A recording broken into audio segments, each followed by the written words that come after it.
সমাধান চিন্তা না করে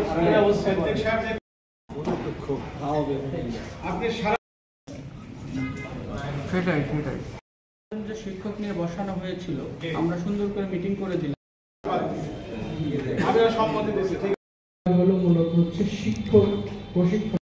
এই ইচ্ছা যদি আপনার মনে থাকে বা কারো মনে থাকে, অবহেলার কারণে হোক বা যে কোনো দুরূহ সালাম বিশ্ব মানবতার মুক্তির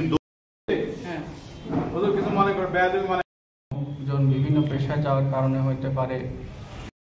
আপনারা জেলা 10 জন সবগুলো জ্ঞান তারা কি ওই যেন ওখান থেকে নিয়ে আসতে পারে। সবচেয়ে একটা চিঠি পাঠানো হচ্ছে সবাইকে।